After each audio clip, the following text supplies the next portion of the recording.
आप में से कितने लोग हैं जितने आस्था पर सुन रहे हो, जितने मोबाइल पर सुन रहे हो, फेसबुक यूट्यूब पर सुन रहे हो, कितने लोग हैं आप में से जो मंदिर जाते होंगे तो मंदिर में गंदगी देखकर वापस आ जाते होंगे? कोई है ऐसा? अगर मंदिर आप जाते हो शंकर जी के तो शिव मंदिर में जाते हो, अगर आपको कहीं गंदगी नजर आती है तो आप पोछा लगा कर आ जाते हो। ये चीज आपने शिव महापुराण से सीख ली कि शंकर के मंदिर अगर हम जा रहे हैं, शिव के मंदिर अगर हम पहुंच रहे हैं तो वहां पर एकदम सफाई रखना, हमें शिव मंदिर में आनंद रखना है। अब भगवान शंकर की दृष्टि खुली क्योंकि स्तुति ऋषियों ने, संतों ने, साधुओं ने, साधकों ने, उपासकों ने करी, दृष्टि खुली। और जब दृष्टि खुली, जैसे ही दृष्टि खुली तो नंदी की ओर दृष्टि गई। भगवान ओघड़दानी भगवान शंकर ने देखा नंदी को, आवाज लगाई, नंदी।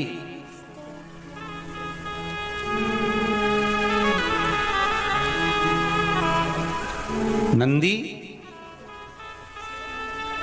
ओ नंदी, आवाज लगाई, नंदी हिला नहीं। विष प्रबल था जिसको भगवान शंकर ने पिया था,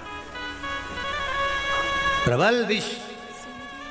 नंदी फिर आवाज लगाई पर नंदी हिला नहीं। थोड़ी देर बाद देवादिदेव महादेव जिन्होंने कंठ पर को रखा था वो उठकर खड़े हुए। सारे ऋषि, साधु, सन्यासी, तपस्वी, साधक, उपासक, संत, महात्मा सारे की सारे स्तुति गा रहे हैं। शंकर भगवान ने सबसे पहले नेत्र खोले तो उन साधु, संत, सन्यासी, तपस्वी, साधक, उपासक स्तुति गाने वाले पर नहीं गई भगवान की दृष्टि। अगर भगवान की दृष्टि गई तो नंदी पर गई। क्यों? शिव महापुराण की कथा कहती है ढोंग करने वाले और भजन करने वाले भगवान अच्छे से पहचानते हैं कि ये क्या कर रहा है। 2 घंटे तक माला लेके बैठ गए,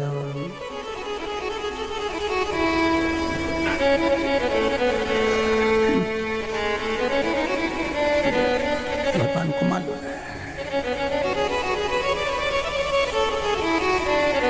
कौन फूल लेकर आया है और कौन दिल लेकर आया है, भगवान को मालूम है। बिल्कुल नहीं बताया जाता भगवान को। भगवान को यह ज्ञात है कि कौन मेरे लिए आया है और कौन स्वयं के लिए आया है।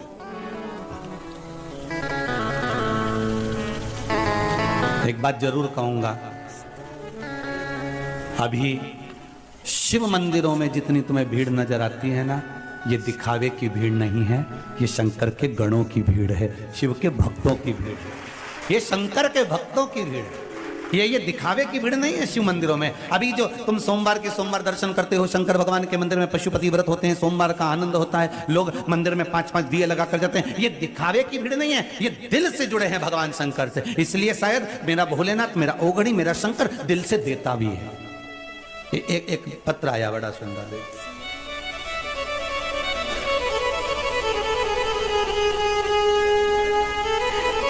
कुलदीप सेन, चिंतामन गणेश, उज्जैन से आया। कहीं बैठे होंगे आप ही?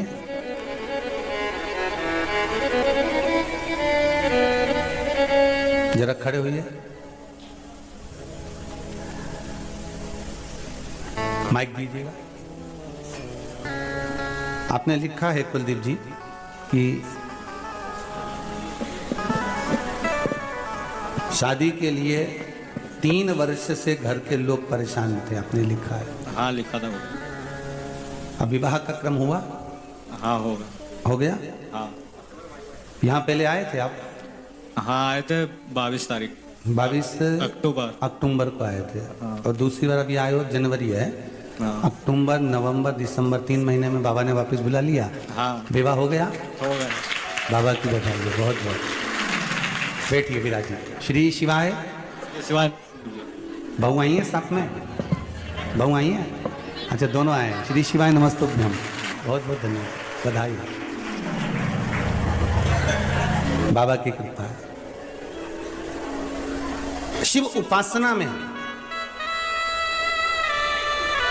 इतना विश्वास जरूर है मेरा, ये शिव महापुराण के प्रति समझ लो, चाहे मेरे ओघड़दानी के प्रति समझ लो, मेरे शंकर के प्रति समझ लो कि 2 साल से आप लगातार आस्था चैनल पर शिव महापुराण की कथा सुन रहे हो, और अगर मंदिरों में आप नजर आ रही है सोमवार की सोमवार, तो ये दिखावे की नहीं है, ये शंकर के गणों की भीड़ है, ये शिव भक्तों की भीड़ है।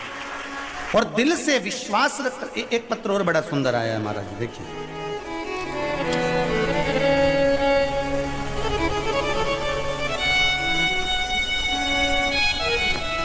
गुरुजी प्रणाम, में सुशीला पंचाल, मूसाखेड़ी, मयूर नगर, इंदौर से आई हूं। कहीं बैठे हैं क्या?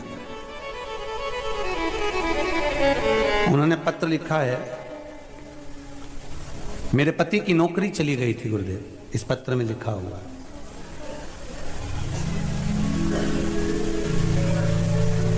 सोमवार की अष्टमी का 31 चावल के दाने, 31 बेलपत्र, 31 मूंग के दाने आपने चढ़ाने का उपाय बताया था। इस पत्र में लिखा है गुरुदेव, वो अष्टमी सोमवार की अभी गई है जिस पर मैंने ये किया था, और जिस समय नंदीश्वर पर मैं मूंग के दाने चढ़ा रही थी, तभी मेरे पति की नौकरी के लिए ऑर्डर आ गया और मेरे पति की नौकरी लग गई। ये पत्र में लिखा है। बहुत बहुत बधाई हो। ओघड़दानी की कृपा है इसलिए आप दिल से करो। तो आप बताओ, सोमवार की अष्टमी कब गई है? अभी गई ना? अभी करे। अब आप लोगों ने उसको अनुष्ठान करा होगा और बाबा से विनय ही करी होगी। आप दिल से इतना विश्वास रखो कि शिव मंदिर में जो भीड़ बड़ी है, शंकर के मंदिर में जो लोग जा रहे हैं, ये दिखावे के नहीं हैं, किसी के द्वारा भेजे गए नहीं हैं। ये शंकर को दिल में रखकर, शंकर के दरवाजे जाकर शंकर को दिल से रिझा रहे हैं। ये शिव के गण के स्वरूप है।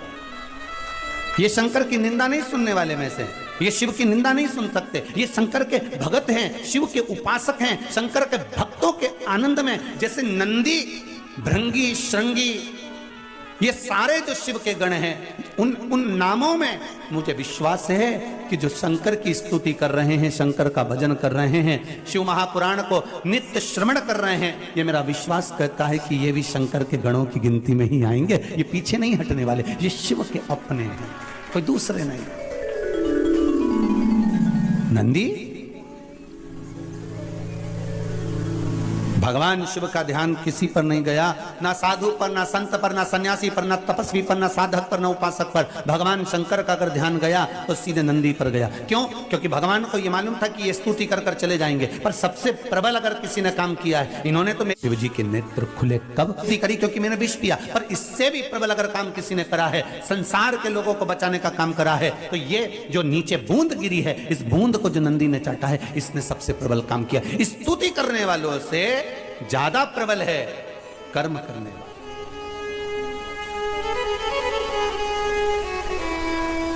अरे भाई, स्तुति करने वालों का तो क्या है, जिसके गले में माला आती है लोग स्तुति उसी की करने लगते हैं। बोलो सही है कि गलत है?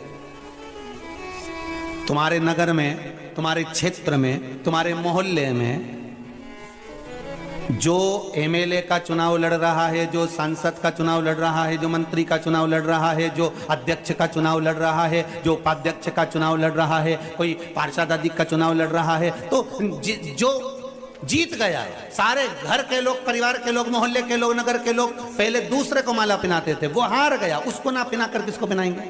जो जीत गया उसको। और उसके बाद भी अगर कोई दूसरा जीतता है तो लोग उसको पहनाएंगे, उसके बाद भी कोई दूसरा जीतता है तो लोग उसको पहनाएंगे, फिर उसकी स्तुति करेंगे, उसका गुणगान करेंगे, उसका भजन करेंगे कि उसने ऐसा कर दिया। अरे स्तुति मेरे शंकर करें, मेरे ओघड़दानी, मेरे त्रिकालदर्शी, मेरे कैलाशी, मेरे शंभू करें, स्तुति और माला तो ये मिल सकती है, मना नहीं।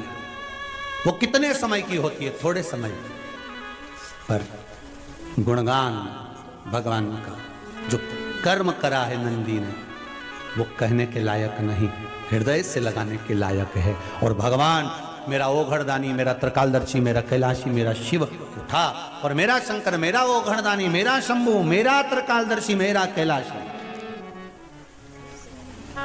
और एक निवेदन आपसे करें, जैसे हम कहते हैं ना कि मेरा शंकर, ऐसा आपको भी दिल से कहना चाहिए, जम के बोलो मेरा शंकर।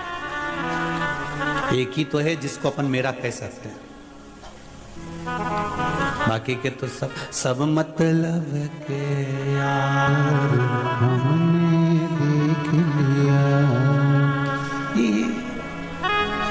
झूठ नाते झूठे रिश्ते, अरे झूठा है संसार हमने देख लिया। ये हम एक ही को तो अपना कह सकते हैं। किसी किसी को इसमें भी लगता है कि गुरुजी मेरा शंकर क्यों कहते हैं, उनका है क्या? तो तुम छाती ठोक के कहो कि मेरा है, तुम भी कहो।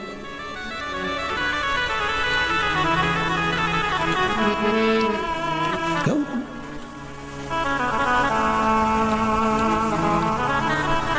और हम तो कहें मेरा है बस मेरा है वो घड़दानी,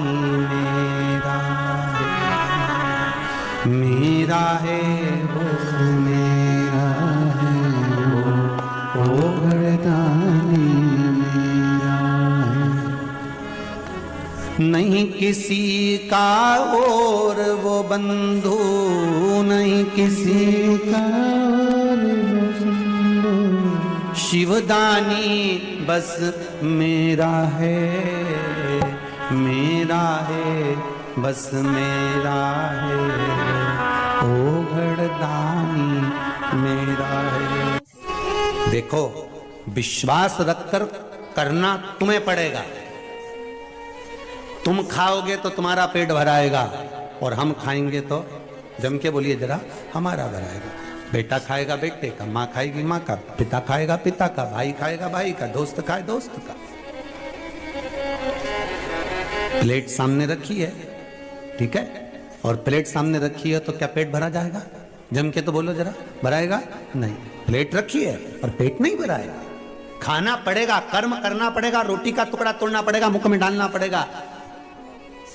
मुख में डाल भी दिया तो दांत से चबाना पड़ेगा, जिह्वा से उसका स्वाद लेना पड़ेगा, गले में उसको घटकना पड़ेगा। महाराज, कर्म इंद्रियां भी कर रही है तो कर्म अपने को भी करना। कर्म प्रधान है, गीता जी में भगवान कृष्ण कहें कर्म प्रबल।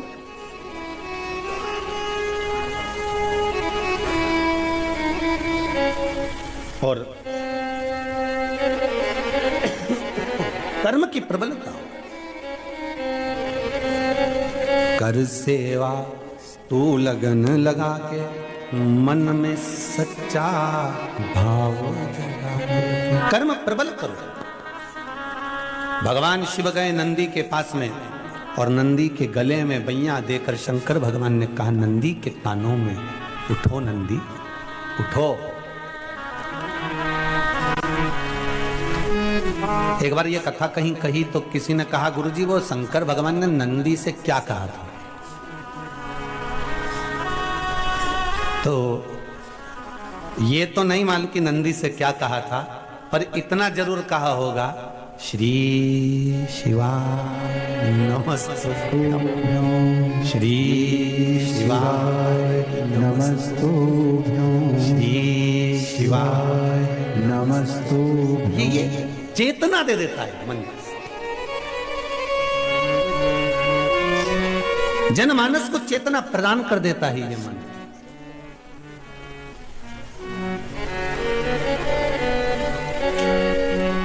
नंदी उठा, शिव जी को देखा, आज भोलेनाथ जी मेरी पीठ पे बैठने की जगह मेरे गले से लगे हुए हैं। नंदी ने पूछ लिया, प्रभु क्या बात है, आज आप मेरे गले लगे हो? शंकर भगवान ने कहा नंदी, आज तूने सिद्ध कर दिया कि शिव का गण कैसा होता है। आज तूने सिद्ध कर दिया कि शंकर का गण कैसा होता है। शंकर का गण, शंकर का भक्त, शंकर की उपासना करने वाला कभी किसी को कष्ट में नहीं देख सकता। ये तूने सिद्ध कर दिया। मेरी बूंदें विष की नीचे गिरी और तूने जिह्वा से पोंछ दिया। शिव जी के शब्द सुने तो नंदी ने कहा, प्रभु सांप बिच्छू इस बूंद को ग्रहण कर लिए थे, वो जहरीले हो चले थे। मैंने विचार करा ऋषिवर आ रहे हैं, गुरुवर आ रहे हैं, वो भी पड़ा हुआ दिखेंगे तो कुछ पा लेंगे, पाएंगे, संसार विषैला हो जाएगा भगवान, इसलिए मैं उसको चाट गया। शिव जी ने वर प्रदान कर दिया, नंदी मैं तुझे वर देता हूं, संपूर्ण विश्व के कल्याण के लिए तूने विष, जैसा मैंने पिया संपूर्ण विश्व के कल्याण के लिए विष, उसी तरह तूने भी संपूर्ण विश्व के कल्याण के लिए विष धारण करा है। जहां शंकर रहेगा वहां तू रहेगा। और सुन नंदी, संसार में जिसके दरवाजे पर तू लेकर जाएगा, ये शंभु वहां उतरकर उसका कल्याण कर कर आएगा। ये शंभु शिव कह रहे हैं नंदी।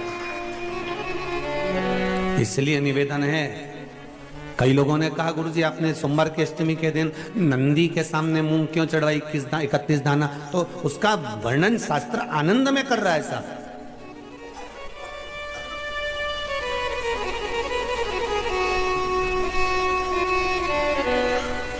कितना वो तुम तो नंदी पे भी जानते हो, तुम तो अभी अपने यहाँ जैसे दूल्हा दुल्हन की शादी हो है ना, छोरा छोरी की, तो जब छोरे की शादी होती है ना, तो जब वो घोड़ी पे चढ़कर जब दूल्हा बनकर जाता है, तो तुम तो नंदी के सामने मूंग की बात करते ना। घोड़ा घोड़ी पे जो चढ़ के जाए तो उसको चने की दाल गला के खिलाए।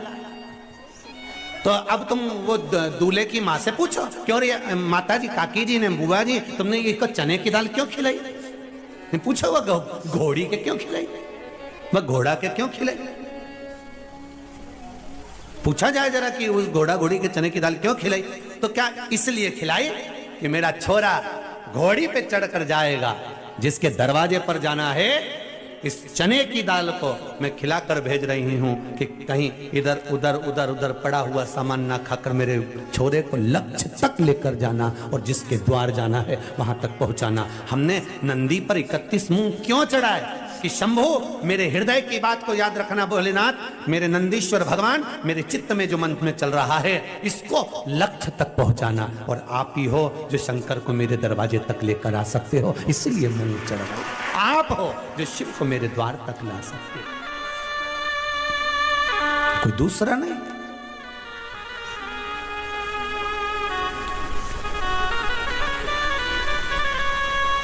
नंदी को गले से लगा दिया। कितना फलित, कितना आनंदित होंगे। इसलिए शायद शिव महापुराण की कथा कहती है, शंकर का अनुमोदन कहता है, शिव महापुराण वर्णन करती है, स्कंद पुराण में शंकर का पावन चरित्र कहता है। स्वयं भगवान शिव की लीला करती है कि एक बार रावण लंकाधिपति कुबेर को जीत कर आ रहा था, और रावण लंकाधिपति जब कुबेर को जीत कर आ रहा था, तभी बीच मार्ग में भगवान नंदीश्वर दिख गए, कैलाश पर गए, और नंदी को देखा तो हंस दिए। नंदी को देखकर हंस रहे कि बताओ, नंदी का मुख देखो, शरीर मनुष्य का है और मुख बेल का लगा हुआ। अरे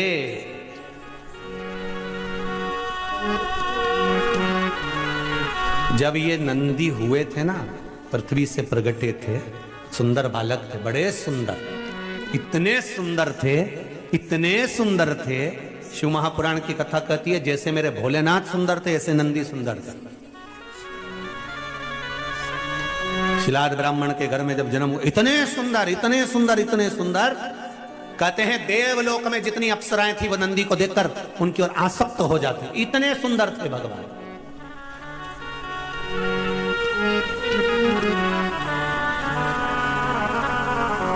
अब लोग कहते हैं ये गणहों ने कोई सी पुस्तक लिखी है क्या? हमारे यहाँ तो पढ़े लिखे लोग पुस्तक लिखते हैं, पर शंकर भगवान के गण कोई पुस्तक लिख सकते हैं क्या? कोई आंखों से 4, कोई मुंडा से 5, कोई 6, कोई का पाँव नहीं, कोई का हाथ नहीं, कोई का पेट नहीं, कोई की छाती नहीं, ये कोई पुस्तक लिख सकते हैं? हाँ, शंकर भगवान के गण नंदी ने एक पुस्तक लिखी जिसका नाम था कामशास्त्र।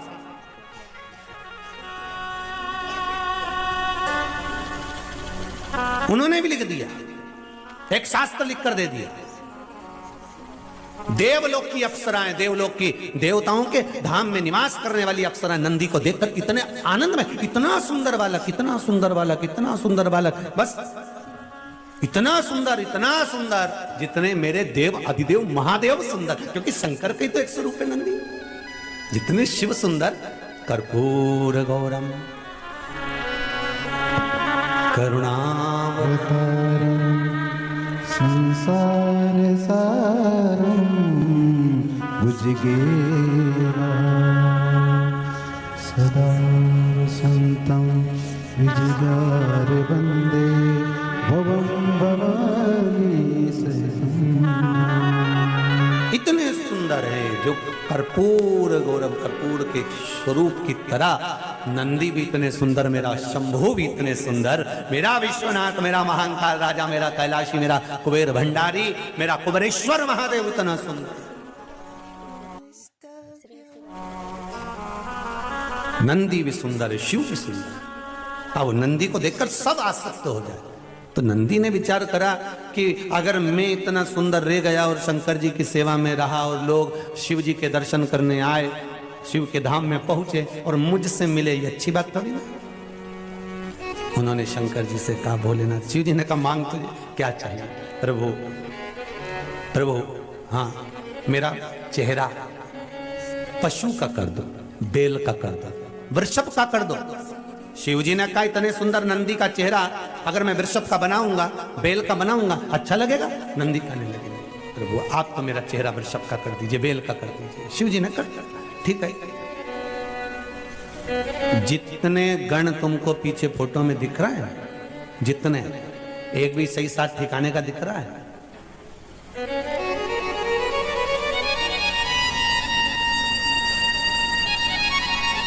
एक भी कहीं कहीं कहीं का ठिकाने का दिख रहा हो कि तुम किसी को, वो कौन सा सुंदरी का अवार्ड होता है? हाँ, जो भी हो भगवान, ऐसा कोई अवार्ड इनमें से एक आध को देना हो तो बता दो, जितने गण दिख रहे हो तुम। शिव जी के गणों में कोई तो अच्छा सुंदर सब है, सब सुंदर है, तो कैसे कह सकते हो कि सब सुंदर है?